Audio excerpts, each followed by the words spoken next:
Bismillahirrahmanirrahim. Ini menarik. Ya. Saya sempat menyampaikan di bapak-bapak ketika mengisi sebelum masuk Raudhah menjelang maghrib ya, betul ya. Rasulullah Shallallahu Alaihi Wasallam. Nah, manusia sebakhil-bakhilnya ketika disebutkan, bakhil itu apa artinya? Pelit. Ketika disebutkan nama baginda Rasulullah Sallallahu Alaihi Wasallam, lalu tidak menjawab Sallallahu Alaihi Wasallam. Orang paling pelit itu, pelit, ya. Padahal gratis, cuma tinggal jawab Sallallahu Alaihi Wasallam. Kita bersolawat kepada Rasulullah bukan berarti Rasulullah Nabi Muhammad itu butuh salawat dari kita, enggak. Sama halnya ketika kita mendoakan orang-orang soleh, mendoakan para nabi, ya. Mereka itu sudah dijamin masuk surga. Mereka itu sudah dekat dengan Allah. Ya, pahalanya jauh dibanding kita. Tapi kenapa kita selalu mendoakan? Karena ketika kita mendoakan auliaillah, apalagi seorang nabi, apalagi Nabi Muhammad, maka doa tersebut akan balik lagi kepada kita. Gitu ya. Ini Rasulullah. Ketika disebutkan Nabi Muhammad Sallallahu Alaihi Wasallam, lalu kita jawab dengan Sallallahu Alaihi Wasallam. Ya, semoga Allah selalu bersolawat dan juga keselamatan bagi kita insya Allah. Rasulullah Shallallahu Alaihi Wasallam selama masa hidupnya belum pernah sekalipun beliau mengajak perang kepada musuh. Nggak pernah Bapak Ibu, belum pernah. Sekalipun nggak pernah. Doakan itu ada perang Khandaq, ada perang Uhud, perang Badar, perang apa lagi? Yang Ibu tahu apalagi perang? Perang Tabuk, perang apa lagi? Perang Mulut. Ibu macam-macam banyak. Ya. Perang-perang itu memang dialami Rasulullah dan di zaman Rasulullah. Tetapi tidak sekalipun peperangan itu diinisiasi oleh Rasulullah atau Rasulullah pertama kali yang mengajak perang, nggak pernah. Ya. Kejadian peperangan yang dialami oleh Rasulullah itu karena pihak musuh yang tiba-tiba akan menyerang umat Islam. Ya. Maka kita sebagai umat Islam ataupun pada waktu itu para sahabat, ya, yang diperintahkan oleh Allah dan disampaikan oleh Rasulullah, wajib hukumnya kita hifzuddin, menjaga agama. Menjaga agama. Nah, kewajiban itulah yang melatar belakangi sehingga ketika umat Islam akan diserang oleh musuh, wajib hukumnya kita menyerang balik. Nggak boleh kita diam aja. Karena kalau kita diam ya habis sudah. Ya, maka terjadilah beberapa peperangan yang sangat dahsyat, luar biasa dan dengan kisah yang sangat menarik. Nah, maka kita sesuaikan dengan rute kita kali ini. Ya, izinkan kami akan menjelaskan mengenai singkat, ya, sekilas tentang perang Khandaq.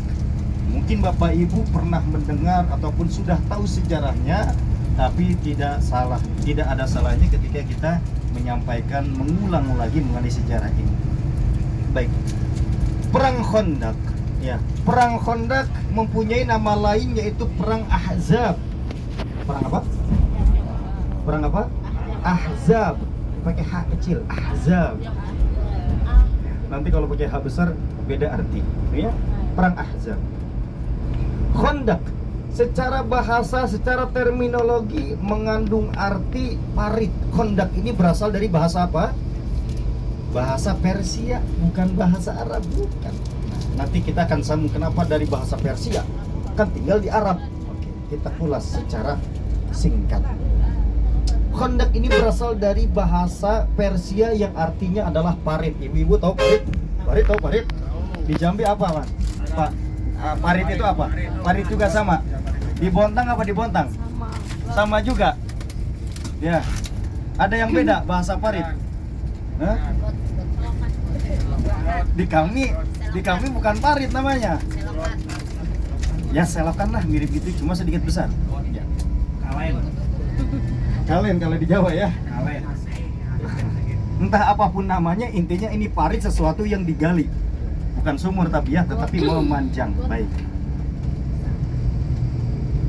Peristiwa ini terjadi pada tahun 5 Hijriyah. Artinya 5 tahun ketika Rasulullah hijrah di kota Madinah. Dan sudah melewati peperangan sebelumnya. Sudah melewati perang Badar, sudah melewati perang Uhud. Perang Badar itu perang yang terjadi pada tahun berapa Hijriah? Ada yang tahu? Tahun pertama Hijriah. Kemudian perang Uhud tahun kedua memasuki tahun ketiga Hijriah. Dan perang Khandaq ini terjadi pada tahun 5 Hijriah yang disebut sebagai Akbarul Ma'arakah, peperangan yang paling terbesar diikutsertakan antara musuh kafir Quraisy dengan kaum muslimin. Peperangan Khandaq ini terjadi melatar belakangi karena merasa irinya dan dendamnya orang-orang yang tinggal di Madinah pada waktu itu, yaitu orang-orang Yahudi yang tinggal di Madinah. Yang tinggal di Madinah itu bukan hanya mereka yang sukunya suku Arab, tetapi memang mereka kabilah Yahudi juga sudah tinggal bahkan lebih dulu daripada suku Arab di sini. Ya, orang-orang Yahudi. Padahal Rasulullah SAW ketika orang Yahudi itu tinggal di sini dan Rasulullah mengembangkan agama Islam sehingga berkembang pesat, mereka meskipun tidak masuk Islam tetapi dijamin keamanannya, dijamin kenyamanannya oleh Rasulullah dan para sahabat, tidak diganggu, nggak diperangi, bebas mereka beragama, lakum dinukum waliyadin, bebas, silakan mau mengamalkan agama Yahudi kalian silahkan, kami tidak memaksa. Ya, seperti itu. Ada, cuma dulu peristiwanya di sini, ya, dilingkari atau dibatasi oleh gunung, ya. Lalu di sini ada sab'u masajid, ada 7 masjid. Ya, nanti kita jelaskan satu-satu. Ini masjidnya kecil-kecil nih. Nah, kalau ini tidak ada sejarahnya, ini dulu tempatnya di sini sehingga dibangun masjid. Kalau masjidnya dulu gak ada. Cuma masjid kecil-kecil ini, Ibu Bapak, ini memiliki sejarah yang luar biasa. Ada 7 masjid, ada yang sudah dihancurkan, ada yang masih tersisa. Nah, ini masih tersisa nih. Nah, ini masjid-masjidnya dulu adalah posko tempat berkumpulnya para pemimpin Islam. Ya, posko yang paling atas di sana poskonya Salman Al-Farisi, di bawahnya Umar bin Khattab. Ini poskonya Abu Bakar As-Siddiq. Lalu posko di sana Sayyidina Ali. Sayyidina Ali terlihat ada Salman sahabat Nabi loh, Pak. Salman, bukan Salman ini ya. Nah, lalu yang paling atas, nah ini sudah dibongkar ya. Ini yang ada apa sih namanya, pagar warna hitam. Nah, yang paling atas itu adalah poskonya perempuan yang dipimpin oleh Siti Aisyah di sana. Siti Aisyah, Siti Fatimah di sana ya. Ya, dipimpin oleh Siti Fatimah karena masih muda beliau, dan juga di sana tugasnya nanti perempuan sebagai apa? Bagian apa? Logistik. Ya, bagian konsumsi logistik yang menyiapkan persediaan perang, makanan dan lain sebagainya. Itu ada 7 masjid ya. Ada 7 masjid yang mana dulunya dijadikan posko tempat dibagi-bagi nanti tugasnya masing-masing para pemimpin Islam pada waktu itu. Nah, ini lokasi dulu. Paritnya di mana, Ustadz? Di mana paritnya? Wallahu alam. Saya sudah beberapa kali nanya langsung sama penduduk sini, mereka tidak tahu persis di mana lokasi parit yang berada di sini. Karena sekarang sudah tertutup dengan tanah ataupun dengan jalanan ya, atau dengan bangunan, karena sulit lagi mencari parit yang sudah tertutup. Parit di rumah saya. Apa? Ya, gitu. Baik, kita lanjutkan mengenai kisah. Masih bisa disimak masih? Oke, kita lanjut tadi sampai mana? Ada yang masih ingat? Sampai parit. Simpel banget ya, sampai parit. Oke, kita lanjut ya. Nah, ini terjadi karena dendamnya orang Yahudi. Kemudian orang Yahudi, karena mereka iri dengan Rasulullah dan para sahabat, maka orang-orang Yahudi dari kaum Bani Nadir dan kaum Bani Quraizoh, saya ulangi, kaum Bani Nadir dan kaum Bani Quraizoh, Bani Nadir dan Bani Quraizoh, mereka ya mencari koalisi, mencari teman, mencari gabungan, yang mencari kawan untuk bisa menyerang Muhammad dan juga para sahabatnya. Maka pimpinan dari Bani Nadir dan Bani Quraizoh, mereka pergi ke Mekah dan mendatangi siapa pemimpin Mekah pada waktu itu, siapa namanya? Abu Sufyan. Mendatangi Abu Sufyan lalu meminta bantuan untuk bersama-sama memerangi Muhammad dan juga sahabat-sahabat. Loh, Abu Sufyan diajak perang, senang dia. Senang, kenapa? Karena memang bencinya kepada Rasulullah dan juga kepada para sahabat. Sehingga terjadilah sebuah persekutuan, persatuan antara kaum Yahudi yang ada di Madinah dengan kafir Quraisy yang ada di Mekah. Terkumpullah jumlah pasukan di antara keduanya sebanyak 10.000. Ya, riwayat yang paling kuat menurut Syekh Wahbah Zuhaili, ahli sejarawan, mengatakan jumlah mereka sampai 15.000. Masya Allah. Berapa? 15.000 gabungan antara orang Yahudi dengan kafir Quraisy dengan persenjataan lengkap, perlengkapan yang luar biasa. Ya. Sedangkan Rasulullah ketika mendengar bahwasanya Madinah akan diserang, ketika itu juga Rasulullah mengajak rapat para sahabat di sebuah rumah. Ya. Di dalam rapat tersebut Rasulullah mengajak diskusi kepada para sahabat, untuk menghalau. Ya, karena Rasulullah, umat Islam juga punya intel. Jadi tahu jumlahnya berapa nih yang akan menyerang Madinah. Mereka tahu. Ya. Untuk menghalau jumlah yang sangat fantastis ini 15.000, bayangkan ya. Kira-kira dari para sahabat-sahabat itu, kata Rasulullah, siapa yang mempunyai usulan? Nah, di sana ada yang mengusulkan A, B, C, dan D dan lain sebagainya. Tetapi usulan yang masuk akal, usulan yang sangat luar biasa, yaitu diusulkan oleh orang yang bernama Salman Al-Farisi. Ya, mungkin Mas Salman ini terinspirasi dari beliau ya. Ya. Salman Al-Farisi. Nah, Faris itu artinya apa? Persia. Jadi Salman ini adalah sahabat Rasulullah, aslinya adalah penduduk Persia yang hijrah ke Madinah kemudian masuk Islam. Usulan Salman Al-Farisi ini ya untuk menghalau jumlah pasukan yang sangat besar musuh ini 15.000 dengan cara membuat membuat galian lubang ya, yang mana lubangnya nanti sepanjang 3 km, dalamnya 6 meter, lebarnya 4 meter. 6 meter, lebarnya 4, ininya 3, panjangnya 3 km gitu. Nanti dibangun seperti itu, dan itu memakan waktu 6 hari dalam pembangunan tersebut.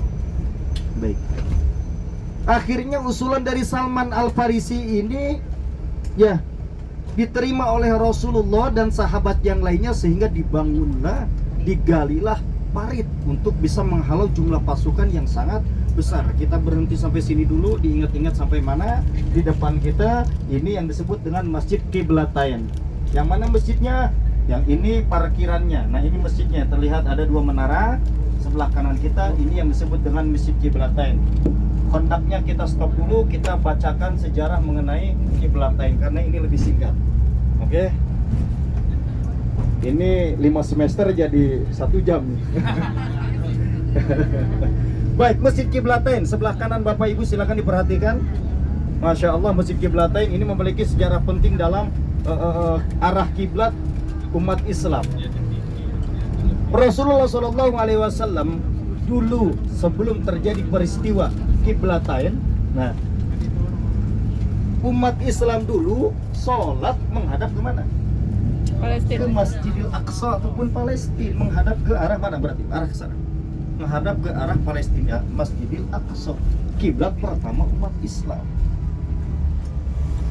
Suatu ketika Rasulullah ya di Madinah, dan sahabat waktu itu sudah banyak juga yang tinggal di sini. Ya, sahabat yang tinggal di sini merasa ingin sekali didatangi oleh Rasulullah di sebuah masjidnya, ingin diimami oleh Rasulullah. Maka sampailah informasi ini kepada Nabi Muhammad. Lalu Nabi Muhammad pergi ke lokasi Masjid Qiblatain itu. Waktu itu di sana nama masjidnya bukan Qiblatain ya, Masjid kampung sini ya. Ya Pak, saya gak tahu nama masjidnya Pak, dan gak dijelasin sama sejarah.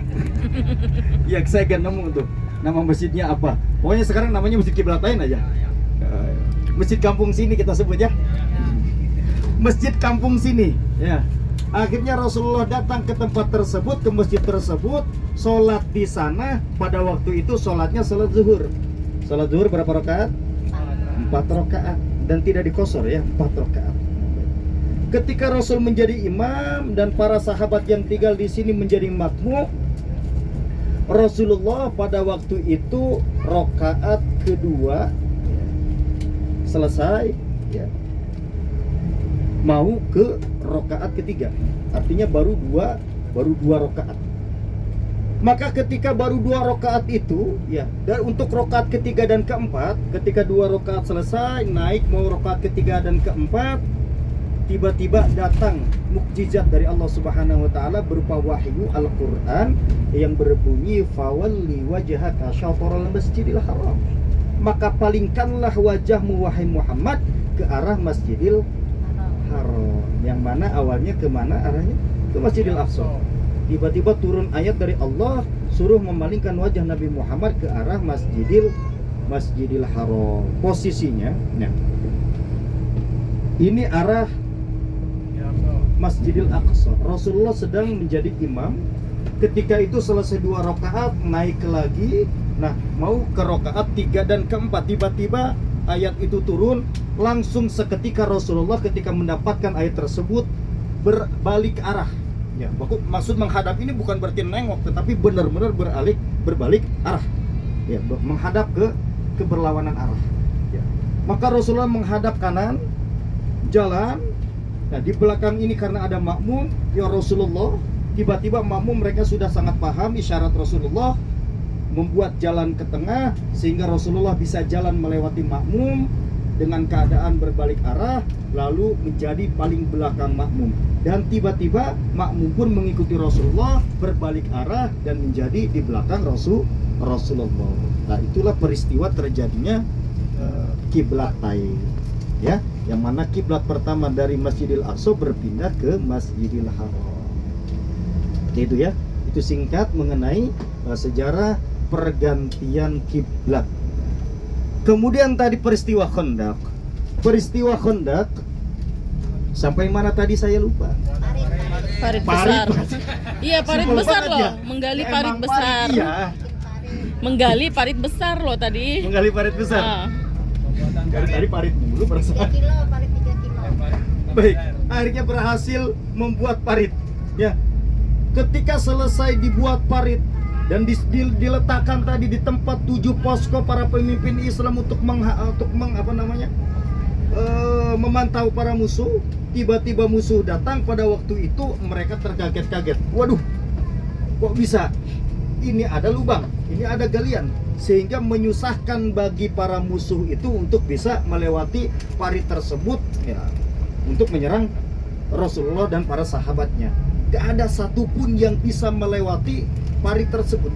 Ya, ada kuda yang mencoba melewati parit tersebut, jatuh ke bawah. Ketika jatuh ke bawah tinggal enak dipanah, cepret ya. Akhirnya banyak yang meninggal. Hanya satu. Hanya apa? Hanya satu, diingat-ingat ya. Hanya satu musuh yang bisa berhasil melewati parit tersebut menggunakan kudanya, ya, yang mana orang ini kekuatannya 1 berbanding 100. Orang yang paling jago pada waktu itu dari musuh kafir Quraisy namanya Amr bin Wad. Siapa namanya? Amr bin Wad. Satu-satunya orang yang paling jago juga dia mengendarai kuda sehingga bisa melewati parit tersebut. Ketika melewati parit tersebut, dia langsung mengajak duel Rasulullah, tetapi Rasulullah SAW langsung dijaga oleh para sahabat tercintanya. Ada satu anak muda yang sangat luar biasa, dia menjadi benteng Rasulullah, berdiri barisan depan, dia menjaga memberhentikan Rasulullah agar dia sendiri yang akan menghadapi Amr bin Wad ini. Ini Amr bin Wad kekuatannya 1 berbanding 100. Berarti kan ini sahabat bukan sahabat ecek-ecek, betul ya? Bukan sahabat biasa, sahabat yang jago perang, sahabat yang memang tidak tertandingi. Nah, siapakah sahabat tersebut? Siapa sahabat tersebut? Siapa? Salman. Salman. Lagi main HP Mas Salman. Siapa? Sayyidina Umar. Sahabat tersebut masih muda, gagah berani, yaitu Sayyidina Ali. Masya Allah. Sayyidina Ali bin Abi Thalib punya pedang yang sangat fenomenal, namanya adalah Zulfikar, yang mempunyai 2 cakak. Dan itu awalnya pedang Rasulullah cuma dikasihkan, dihibahkan kepada Sayyidina Ali sebagai bukti penghormatan saking jagonya Sayyidina Ali kalau perang. Ya. Sayyidina Ali dengan memegang pedangnya yang bernama Zulfikar, siap menghantam, memerangi Amr bin Wad, sehingga terjadilah perduelan yang sangat sengit antara Amr bin Wad dengan Sayyidina Ali. Ya. Pada awalnya mereka saling menyerang satu sama lain. Tapi ketika itu Sayyidina Ali dengan ketangkasan yang sangat luar biasa, pintar sekali dalam memainkan pedang, Lalu tiba-tiba Sayyidina Ali mendapat celah dan bisa memenggal lehernya Amr bin Wad, sehingga pada waktu itu peperangan dimenangkan oleh umat Islam. Peperangan terjadi sampai 3 minggu. Mereka sulit buat masuk, sehingga pada akhirnya peperangan itu berhenti. Musuh sudah banyak yang menjadi korban, umat Islam masih kuat ya.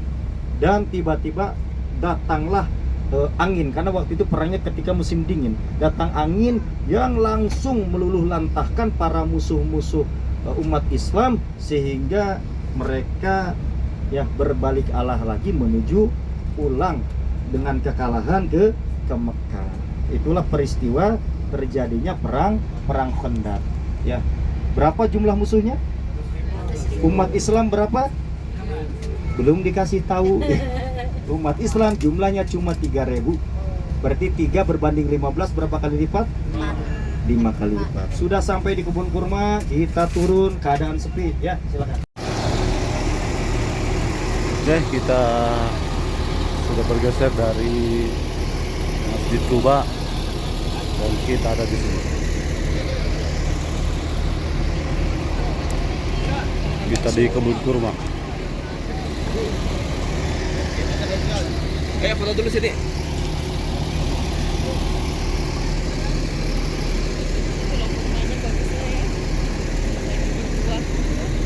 Mana yang mau petik sendiri bahan.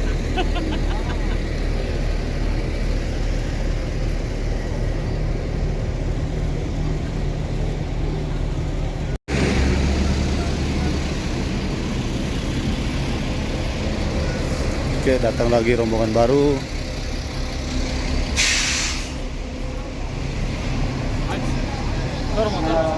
Assalamualaikum warahmatullahi wabarakatuh. Ke sana. Ahlan wa sahlan, marhaban ya marhaba ya. Selamat datang para jamaah umroh ya Indonesia ya. Selamat datang.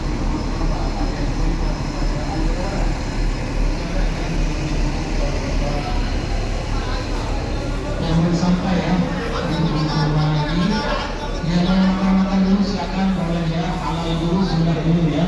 Silakan. Rasulullah itu mengajarkan kita makan apa lagi di rumah. Ya, barang siapa yang makan apa lagi di pagi hari, insyaallah akan menghindari kita dari penyakit terjadi ya. Jadi kebun kurma sekarang tidak hanya jual kurma tapi juga oleh-oleh. Hanya jual oleh-oleh dan juga jual kurma. Semua jenis kurma ada di sini.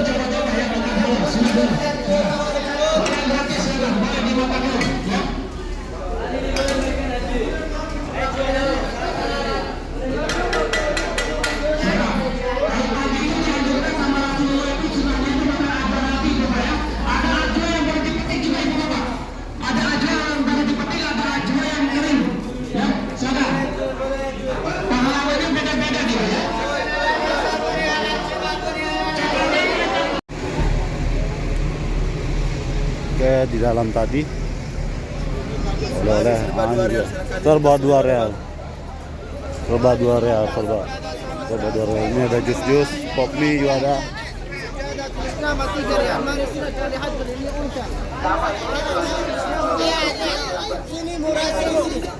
Masuk 10.000 rupiah. Ayo.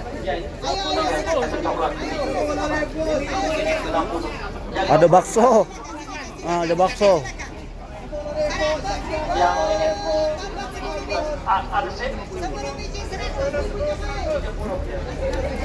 Oh, jual pakaian juga ada. Kalau mau capek sedikit nggak apa-apa dikasih dulu kalau mau nyambut. Uang tiga nih, silakan ya. Apa-apa kalau dicampur. Kalau dicampur sama yang itu nggak apa-apa, Pak Haji. Kalau dicampur. Tapi kalau cuma itu doang, Ya dulu. boleh gabung ya, cari kawan, cari teman biar dapat diskon coba-cobanya ya. Soalnya kalau beli 1 kilo nggak dapat diskon bunda ya, Bapak ya. Kalau beli 2 kilo dapat diskon. Marion. Kalau itu murah. Ayo, sajadah 10.000 satu. Silakan ayo teman-teman. Bagus ini ada banyak sih. Silakan. Ayo silakan gratis. Silakan. Bor. Saya dapat bonus. Gua mau. Hah? Sama. Lebar ya, lebar yun.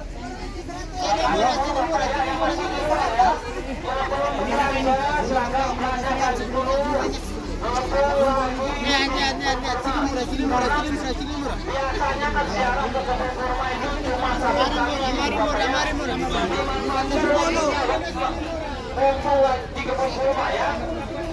Kenapa masuk Madinah, tanah Arab, tanah yang diberkahi itu kurma? Karena kita itu dianjurkan belanja di kebun kurmanya. Kebahannya sudah lebih khusus, itu Bapak lebih real, boleh bayar pakai uang rupiah ya, silakan.